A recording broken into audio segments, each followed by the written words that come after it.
옛말에 가지 많은 나무에 바람 잘 날 없다, 이런 말이 있습니다. 자녀들이 많으면 늘 그 가정이 복잡하고 시끄럽다, 그런 뜻이겠죠.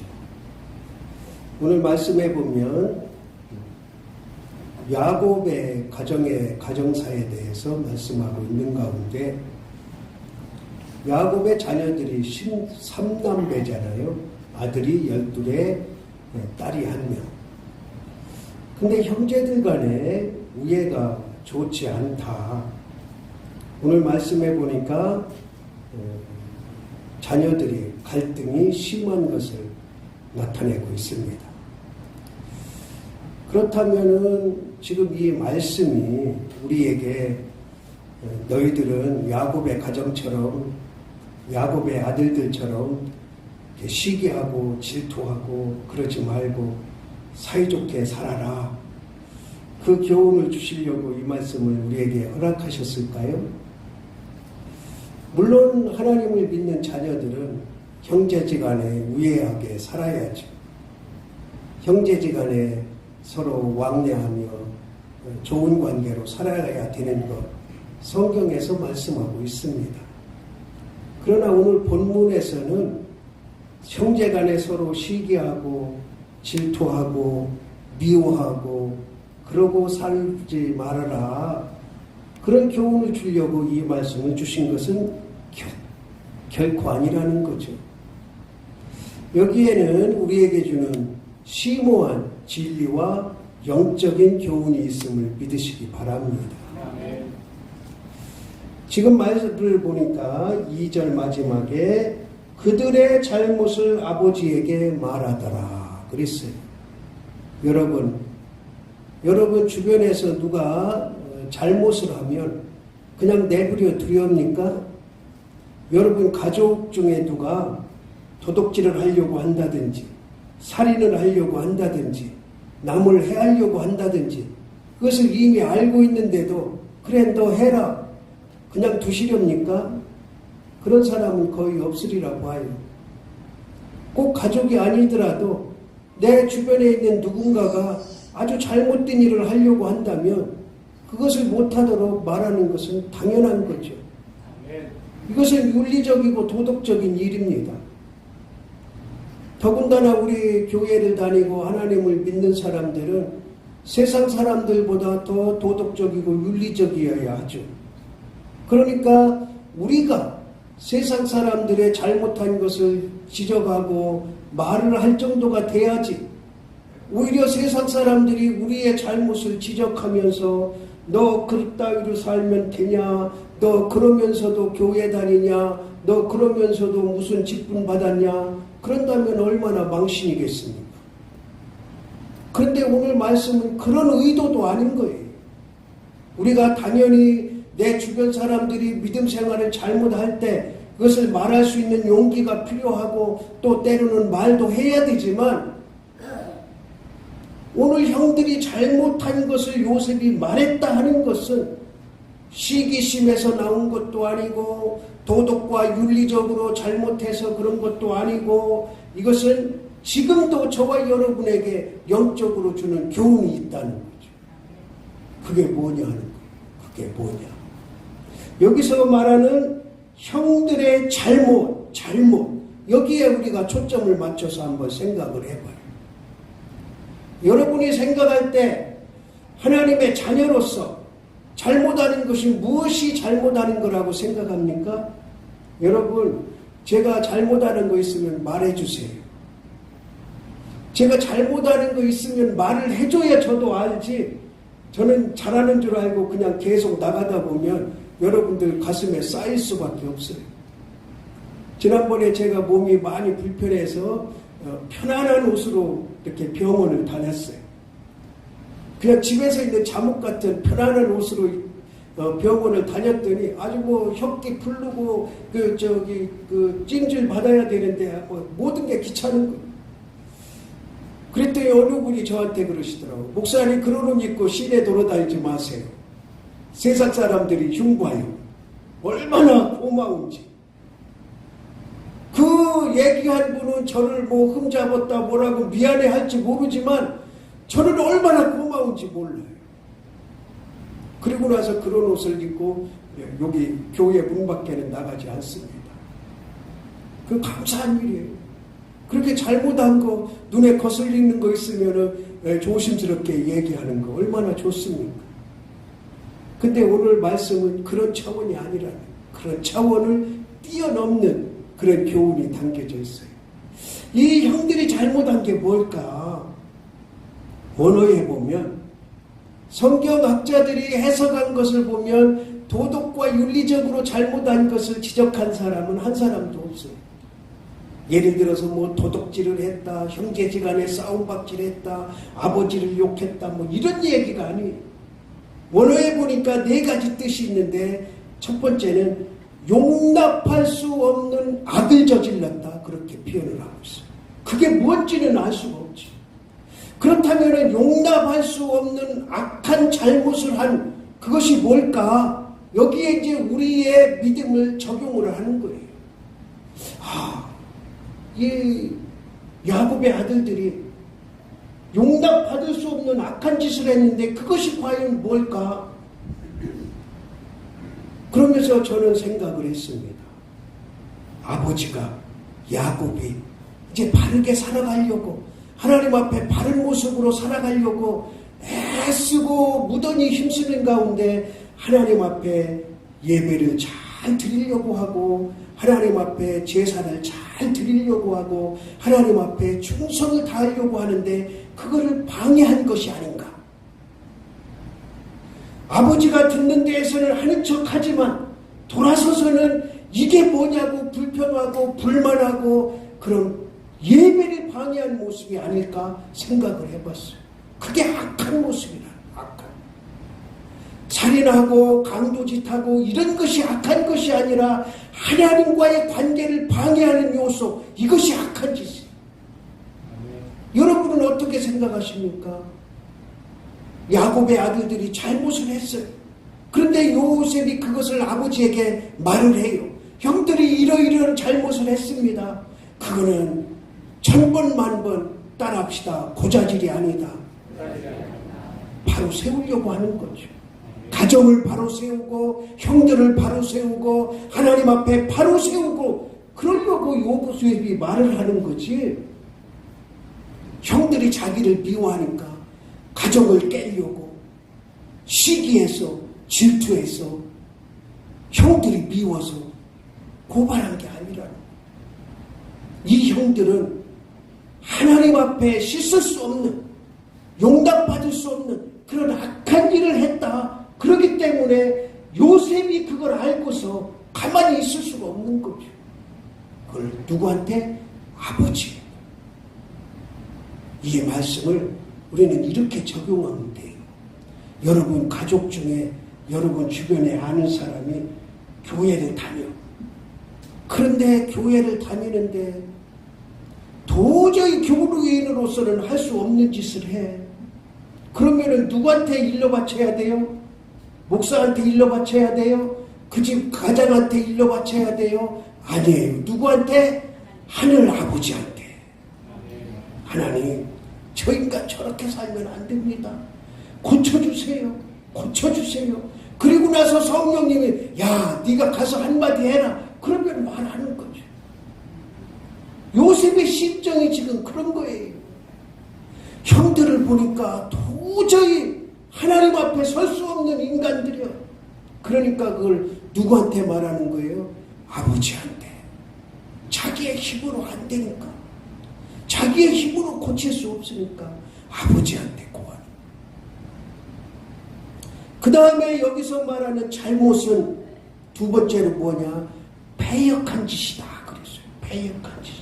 그러면은 우리가 일상적으로 패역하다 그럴 때는 어떤 때 사용해요? 모르긴 몰라도 아버지 안 듣는데 아버지를 욕한다든지 아버지가 하는 일을 방해한다든지 보는 앞에서는 할 수 없으니까 그 당시에는 가부장적인 확실한 질서가 있기 때문에 그 앞에서 했다가는 저주당하거든. 그러니까 그 앞에서는 할 수 없고 자기들끼리 모였을 때 아버지가 어떠니 뭐가 어떠니 뭐가 졌더니 이것이 패역이 아닐까. 여러분이 생각하는 패역은 뭡니까? 아버지 자기 친아버지를 데려다가 주워 패는 자 패역한 자 아니에요? 자기 형들을 데려다가 주워 패는 자 패역한 자 아니에요? 그런데 우리는 이것을 윤리적이고 도덕적인 것에만 머물지 말고 영적인 것으로 해석했을 때 아버지가 하는 가정을 잘 이끌어가려고 하는 그것에 대한 반기를 드는 것, 그것이 패역이 아닐까 생각을 해요. 여러분들, 교회가 아름답게 세워나가려고 하는데 이런 이유 저런 이유 들어서 반대하는 것, 이게 패역이에요. 우리 교회는 너무 감사합니다. 그런 패역한 자가 없어서 얼마나 감사한지 몰라요. 그러니까 교회가 성장하고 교회가 든든하게 서가잖아요. 패역한 자 한 사람이라도 있는 교회 보세요. 정신없잖아요. 오늘 가면 이 사람이 이 얘기, 내일 가면 저 사람이 저 얘기. 그게 교회인지. 세상의 어떤 조직도 그렇게 둘로 셋으로 편갈려서 싸움질하는 그런 조직은 없어요. 교회에 패역한 자가 한 사람 있으면 그 교회는 망하는 교회로 가는 것을 우리는 주변에서 봅니다. 가정도 마찬가지. 가정도. 여러 자녀가 있는데 그 자녀 중에 한 사람의 패역한 자가 있다면 그 가정이 온전하지 않잖아요. 바람잘 날 없잖아요. 얼마나 시끄럽고 또 주변에는 흠이 되는 가정이 됩니까? 여러분이 생각하는 패역은 뭡니까? 오늘 이 야곱의 아들들이 잘못한 패역.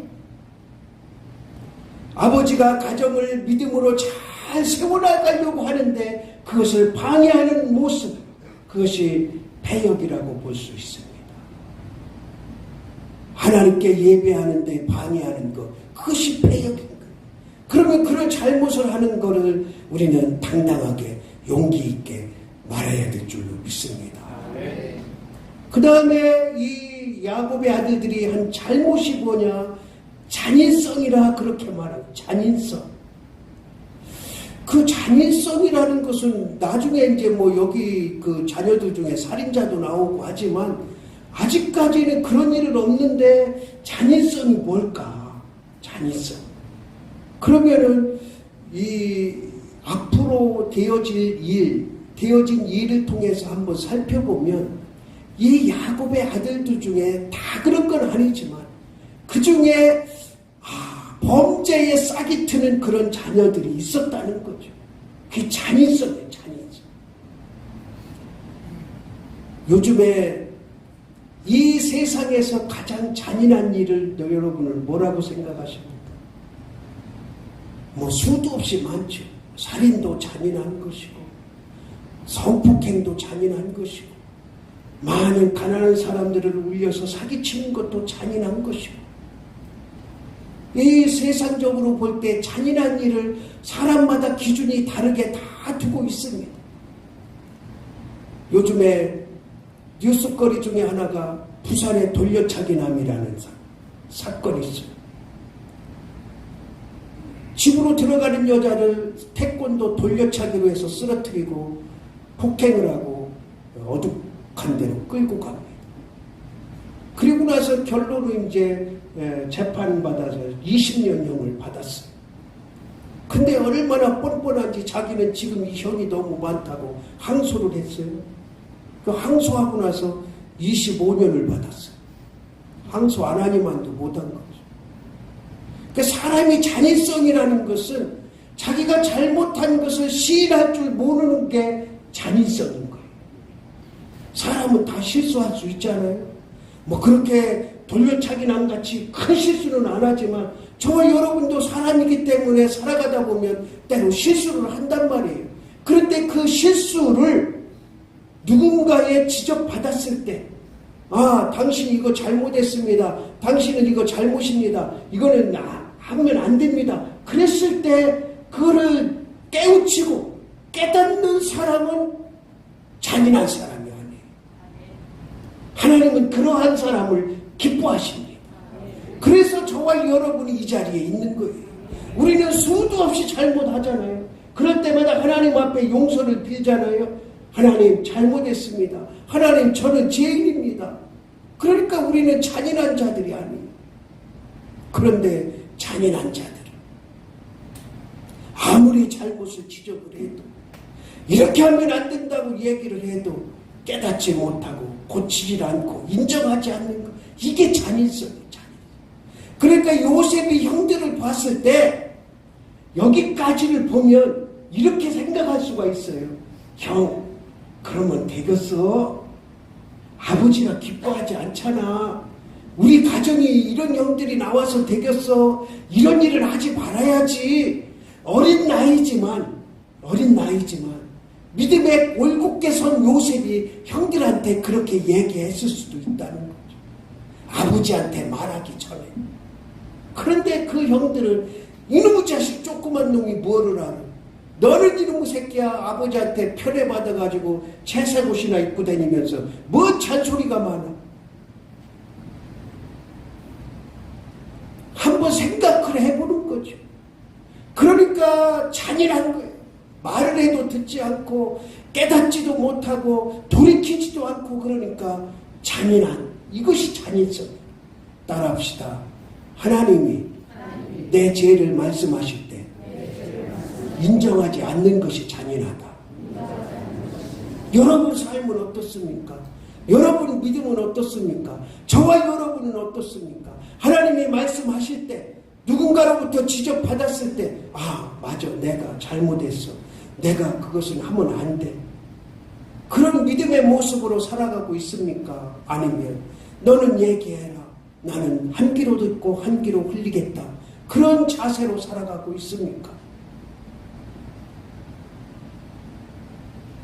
목사가 하지 말아야 될지, 성도가 하지 말아야 될지, 때로 실수로 그렇게 했다 하더라도 지적을 받으면 잘못을 나에게 말했을 때 그것을 인정하고 돌이킬 수 있는 이런 믿음을 오늘 이 잔인성을 통해서 우리에게 말씀해주고 있는 거예요.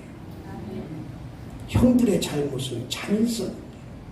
자기의 잘못을 인정하지 않고 깨닫지 못한 우둔한 잔인성. 그 다음에 또 이 형들의 잘못을 뭐라고 성경에서 원어에서 얘기하냐면 추문이라 그래요. 추문. 말 그대로 성적으로 문란하다 그거예요. 그러니까 양치는 이제 목동이 같이 다니잖아요. 그러면서 주변의 여자들을 막 건드린 거죠. 하나님의 자녀가 그러지 말아야 되는데. 그러니까 이 요셉이 형 그러지 말어. 형 그러지 말어. 뜯어 말리고. 그런데도 듣지 않고 계속 일이 반복되다 보니까 누구한테 고할 수밖에 없어요? 아버지한테 말할 수밖에 없는 거죠. 제 주변에 아주 큰 잘못을 한 목사가 있었어요.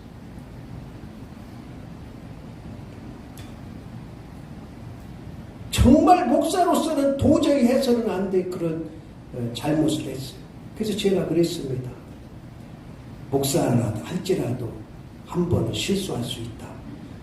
이제 2번 다시는 하지 말아라. 그런데 또 2번 똑같은 짓을 저질렀어요.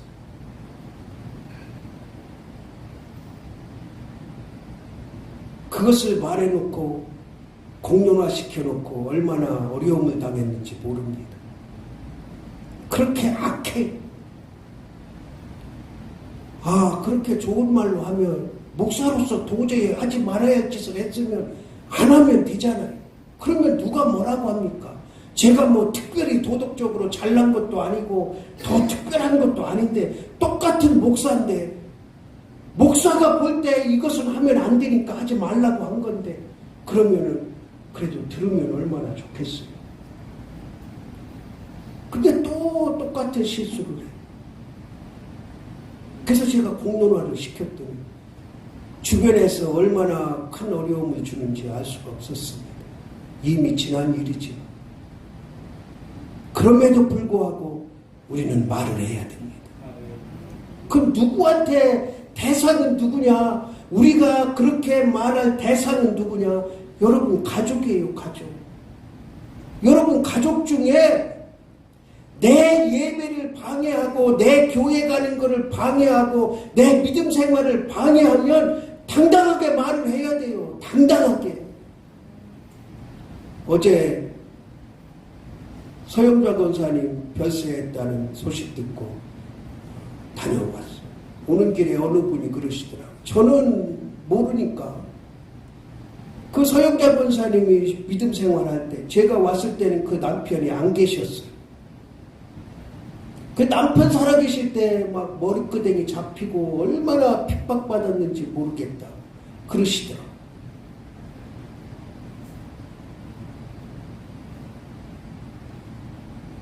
그 세대에 그렇게 어려움을 당하면서 믿음 생활한 사람들이 어디 서영자 권사님 뿐이겠습니까? 그럼에도 불구하고 당당하게 말하는 거예요.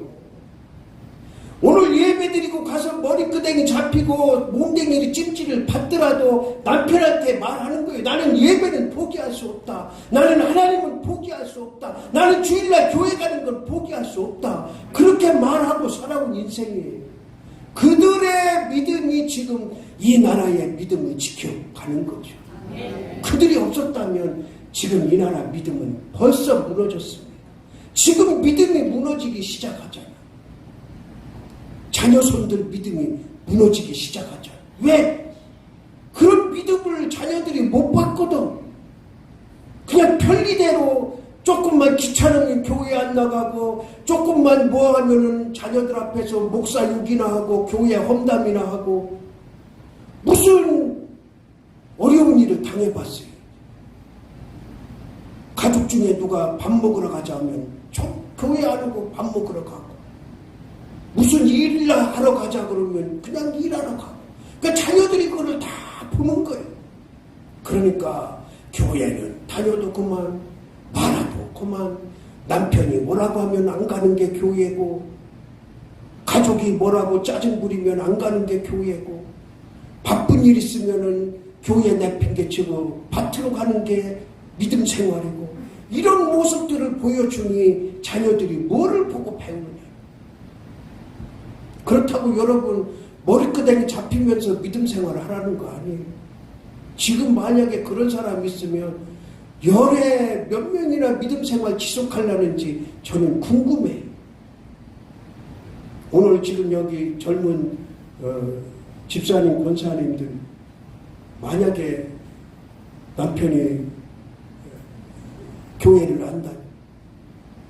집에 갔는데 머리끄댕이 잡고 성경책 태우고 그러면서 이 뭐 하면서 다음 주에 교회 나가면 뒤집 줄 알아라.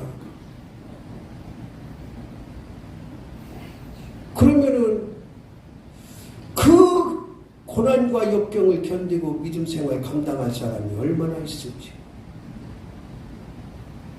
지금 오늘 말씀을 통해서 우리에게 주는 그런 하나님 앞에 더럽고 추한 일을 감당하면 가족한테 얘기를 해야 돼. 내 믿음을 방해하면 나는 죽어도 이거는 양보 못한다.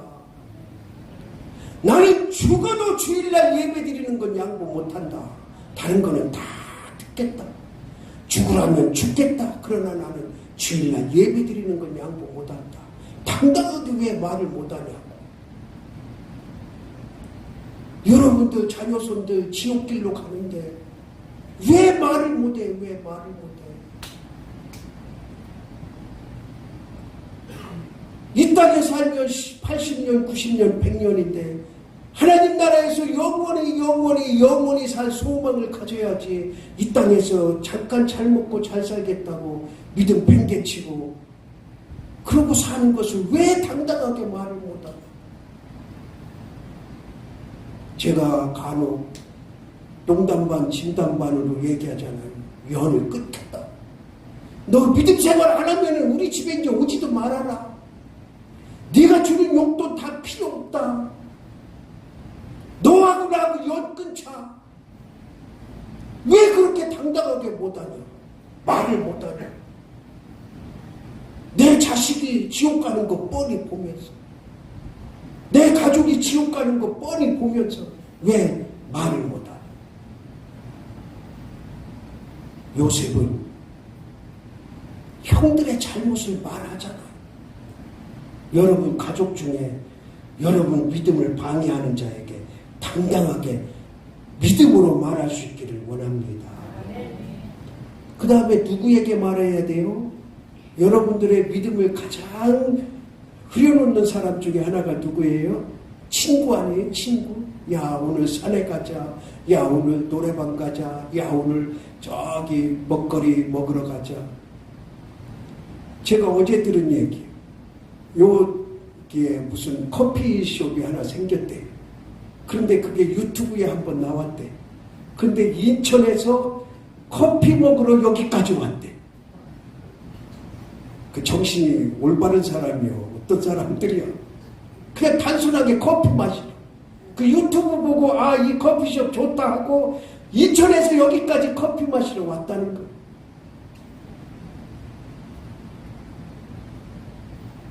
그게 올바른 건지 그런 건지 나는 잘 모르겠는데 목사는 그러면 안 돼. 목사. 적어도 목사는 그러면 안 돼. 먹을거리 찾아서 차 타고 여기저기 쫓아다니고 그러면 안 돼. 그 기준이 있는 거예요. 기준이.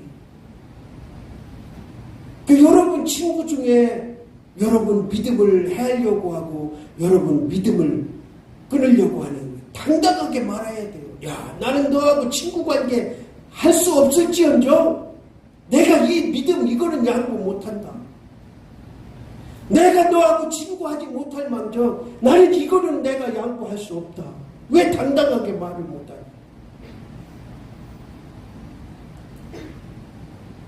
제가 언젠가 말씀드렸나요? 제가 목사 되기 전에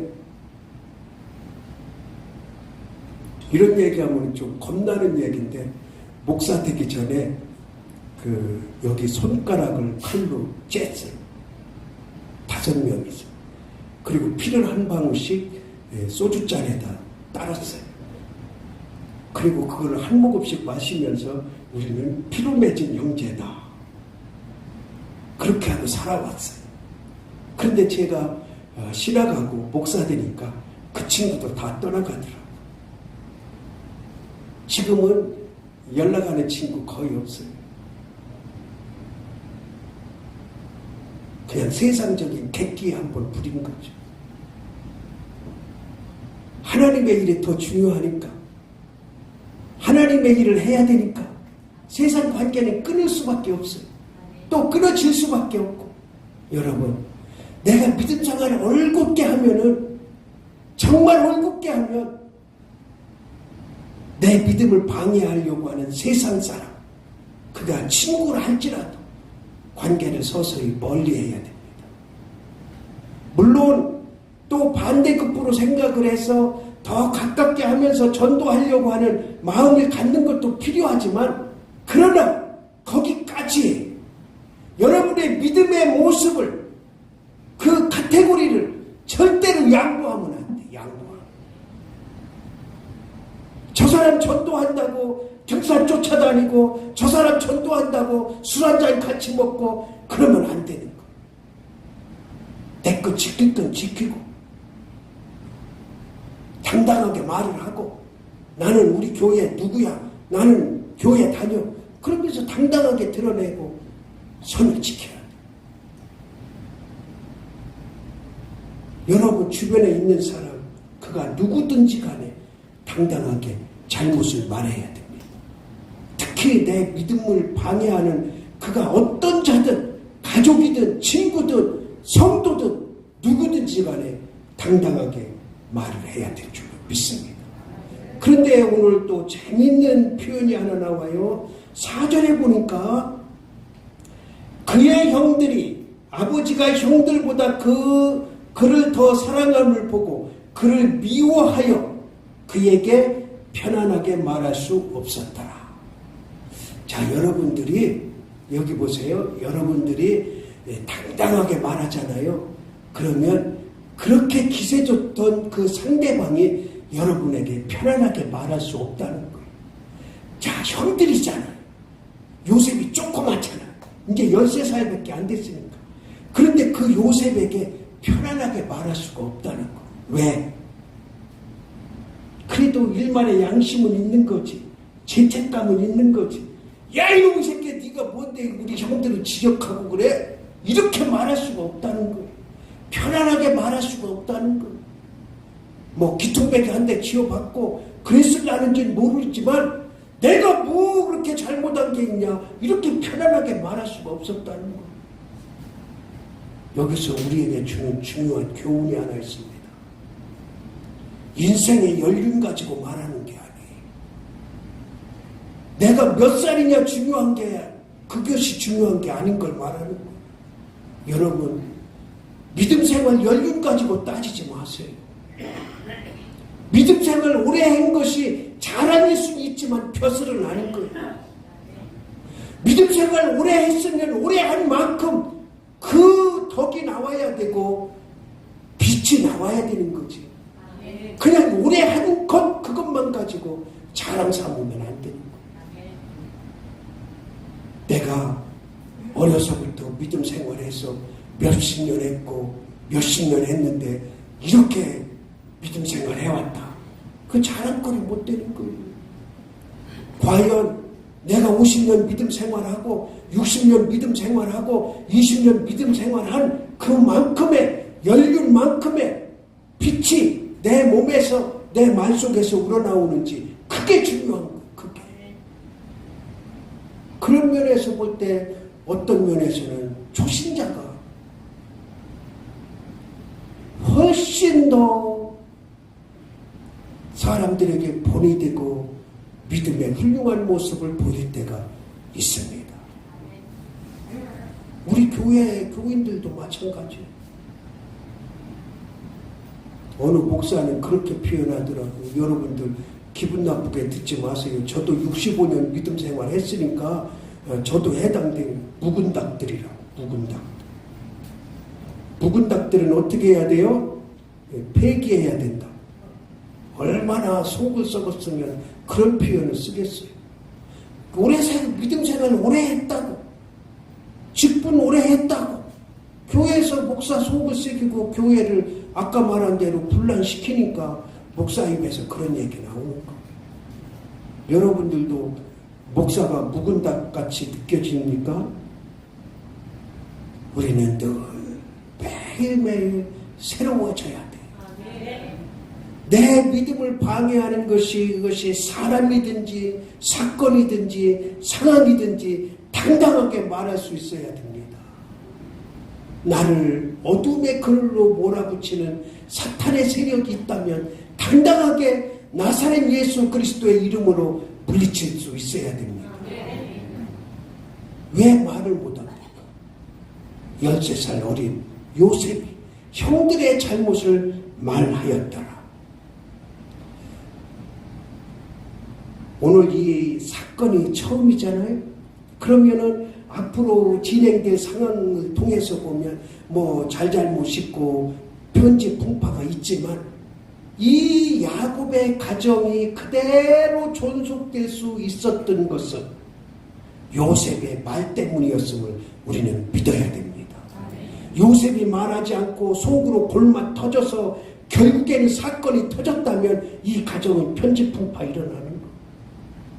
온전히 가정 노릇을 할 수 없는데 요셉이 말을 하니까 아버지가 그것을 고쳐주니까 그래서 가정이 회복되고 하나님 앞에 올바른 가정으로 나간 줄 믿으시기 바랍니다. 지금 이 시간에 여러분을 방해하는 믿음의 요소가 무엇입니까? 사람이든지 사건이든지 상황이든지 그것을 당당하게 물리칠 수 있는 말을 하는 여러분 되기를 주님의 이름으로 바랍니다. 하나님 아버지, 오늘도 말씀 가운데 우리를 세워주시고 하나님의 말씀을 허락하시니 감사합니다. 이 어지러운 세상에 당당하게 믿음을 지켜나갈 힘과 능력과 지혜를 베풀어 주옵소서. 예수 그리스도의 이름으로 기도드리옵나이다. 아멘. 이제는 예수 그리스도의 은혜와 하나님의 극진하신 사랑하심과 성령님의 교통하심과 위로하심이 오늘의 말씀을 듣고 올바른 믿음 생활로 나아가기를 다짐하는 모든 권속들과 그 가정들 위에, 그리고 이 나라 이 민족과 교회 위에 영원토록 함께 하시기를 축원하옵나이다.